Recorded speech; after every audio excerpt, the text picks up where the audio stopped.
Hi guys, Johnny Wilson here in association with Ben Dinnery and Premier Injuries. Going to chat a little bit about the speculation that's going on around Roger Mendy. So what I hear on or see on Twitter and on social media is that Roger Mendy has a possible metatarsal injury. So firstly, for those of you who don't know what metatarsals are, I've got the foot bone here. So this is the outside of the foot here, and this is the inside of the foot. So you've got your great toe, your big toe here, and then you see these long bones that come down here. You've got your first metatarsal all the way outside to your fifth metatarsal, and this guy here, this is the guy that's most commonly injured. And there, if you're looking at the anatomy of it, you've got what's called the base. If I turn it like this, you've got the base up here. And then you've got the shaft, and then you've got distal end, and you've got 3 types of fractures and 4 types of injuries that can happen here. So you've got a base fracture, so sometimes that can avulse off, which we'll talk a little bit about. A Jones fracture, which can happen around the base area, just around here, and then we can have a stress fracture at the middle of it, of the bone, and also we can get some bony bruising. They can be very painful injuries to the fifth met. There can be a lot of swelling, a lot of bruising. It's very hard for players to get their feet into the boot, and very hard to make space in the boot as well. So sometimes as a physio in professional football, we would try and make donuts, so a little bit of a ring around the area so to shake off the pressure, but that doesn't really work because the boots are so tight these days. So how do you injure them? Well, there's a few ways you can injure them. Usually what happens is that guys will have an inciting event. They'll have a mechanism of injury, so they'll sprain their ankle.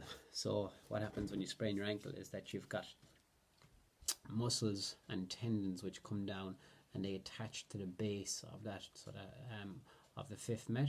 And as you go and turn your ankle, as you laterally sprain your ankle, what these can do is the lateral band of your plantar fascia, this here, and then these peroneus tendons here, what they can do is they could end up pulling the bone from literally breaking it off.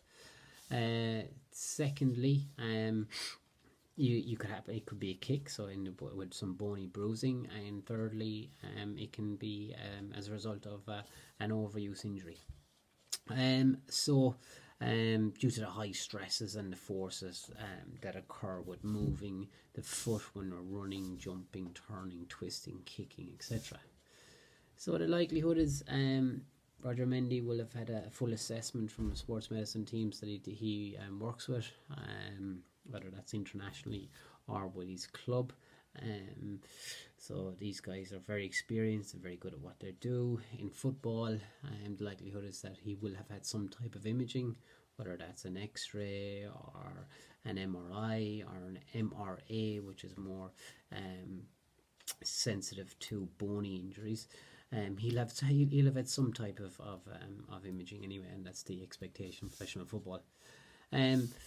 As part of his assessment as well, they'll have done some palpation around this area, and they'll be looking for pinpoint tenderness. The reason why they'll look for that is they want to differentiate it from an ankle sprain here, an isolated ankle sprain.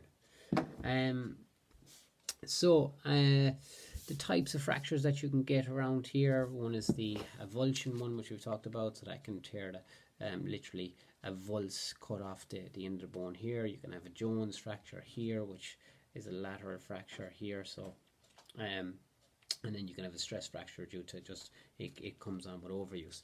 The way these are managed is a little bit differently. The avulsed fracture, so that heals quite well and can heal within 4 to 6 weeks and doesn't usually need surgery.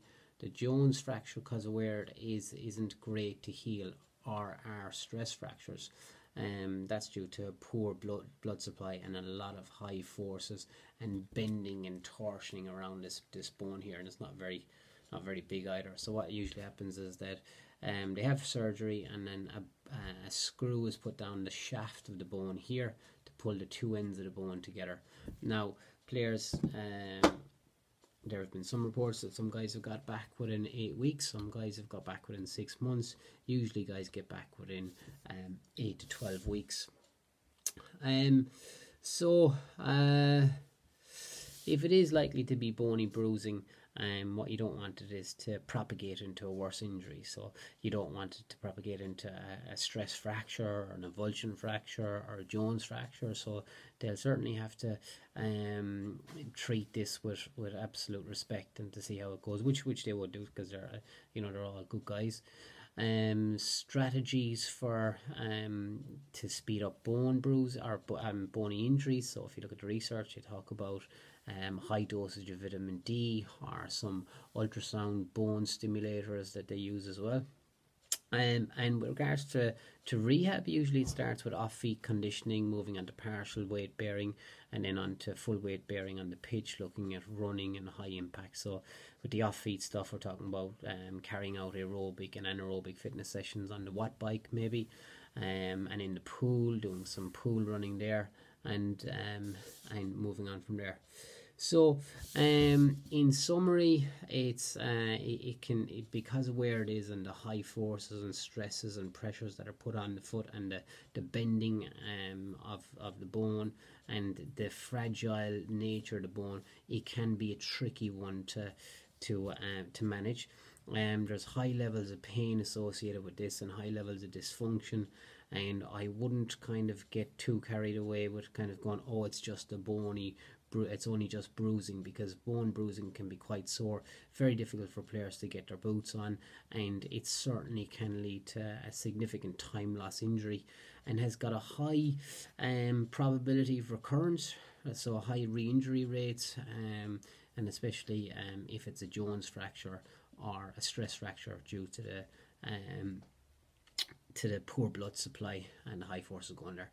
Listen guys, I hope this video has helped you out. I hope it's shed some light on injuries to the fifth Met and some time frames. Please feel free to comment below. Please like and subscribe. And if you've got any questions, just give us a shout. Give me or Ben a shout, and we'll be happy to add to this short summary. Okay, take care guys, from myself and Ben at Premier Injuries. Bye now.